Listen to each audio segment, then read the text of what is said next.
Hi, I'm Michael Makovsky, the President and CEO of JINSA. Welcome to JINSA Snapshot. It's Friday, October 31st. It's in the afternoon. I'm joined by Blaise Misztal, my colleague here at JINSA. He's our VP for Policy. Blaise, good to see you again. Good to be with you, Mike. All right, we were in Israel. We were doing this last week together from Israel. Now we're doing it together in Washington. Okay, I don't know if that's a spiritual, if that's a spiritual uplift or the other direction, but it's good to talk to you. It's also Halloween tonight, so let's talk about some scary stuff and some scary folks. Obviously the news have been the last couple of days. In short, the Fuentes Carlson interview, which was pretty chummy. Again, I'm sure everybody's watching this knows Fuentes, anti-Semite, Holocaust denying, white Christian nationalist. We also learned he not only likes Adolf Hitler, but he also likes Joseph Stalin. Carlson didn't challenge him on anything. Of course, Carlson has had chummy interviews with the Iranian president and other bad actors. He said in this interview, Carlson, that the people he hates the most is Christian Zionists. And I think anyone who's watched Carlson knows that there's a lot of people he doesn't like, but this apparently is the top of his list as Christian Zionists. And he mentioned Ambassador Huckabee was a well-known evangelical leader, and Ambassador to Israel, and Senator Ted Cruz. And then you had also the last couple of days, J.D. Vance, our vice president, who was at the Turning Point event in Mississippi, had to field some tougher questions, I'd say, on Christian Jews and Christianity in Israel. I wouldn't say didn't necessarily make a rousing defense of Israel there, though I don't think, and I'm not suggesting in any way he's not positive about Israel, but at this particular venue he didn't. But I think the issue here is maybe not really. And then we had the Heritage Foundation leader, the well-known conservative think tank here in Washington, and said that Tucker Carlson will always be a friend of Heritage. We don't want to cancel folks. He didn't, even if their views he abhors, but he didn't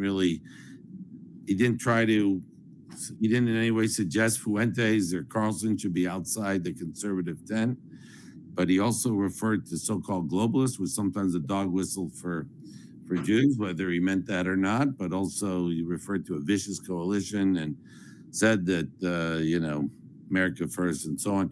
So it's been a rather concerning, I'd say, the last couple of days. And I think that it's, while Israel gets pulled into it, I think what the fundamental issue here is the concern about anti-Semitism. Absolutely, and as the son of Polish Jews who fled the twin horrors of both the Nazis and communism, to now find this old ghost still haunting us with people like Nick Fuentes, who claims to admire both Hitler and Stalin, is really worrisome. But I think more worrisome than hearing that there's these extreme voices who are out there is the mainstreaming of people like Fuentes, but also some of the hypocrisy that goes along with it. I think it's one thing to oppose cancellation, saying that everyone should have the right to have their voice heard, and maybe even that sunlight is the best disinfectant, and the best way to show how crazy some of these people are is to actually let them speak in public. But then you have Tucker Carlson, who mercilessly grilled Senator Cruz this summer, have a complete softball interview, as you said, with Nick Fuentes.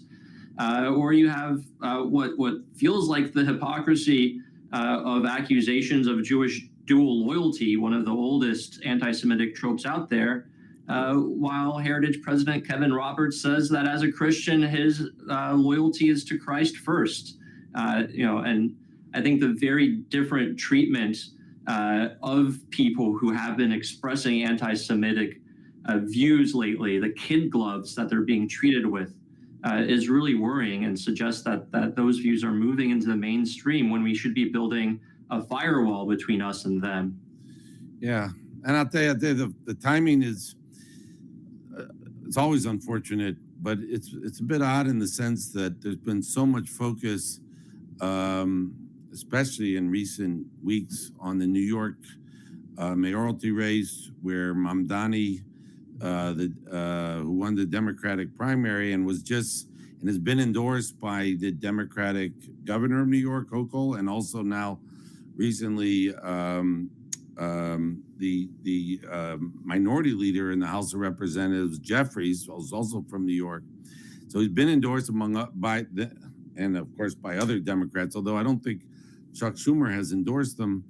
The Senate minority leader, who's also from New York and who is Jewish. But you have Mamdani, who kind of who's anti-Israel, who won't condemn globalized intifada, who's, I would say, fixated on Israel, who wants to arrest Bibi Netanyahu, is clearly virulently anti-Israel and I think anti-Semitic. And the poll suggests he'll be the next mayor of New York, which I think is the city that has the most Jews outside of Tel Aviv in Israel, which is a pretty scary thought. And then you see that, it seems like the crazies in the Democratic Party, the radicals there seem to be gaining a lot more influence. And actually, it's an opportunity for Republicans, I think. But then you have this, and it shows, unfortunately, it kind of illustrates that you have anti-Semites in the Republic on the right, and they're not being ostracized.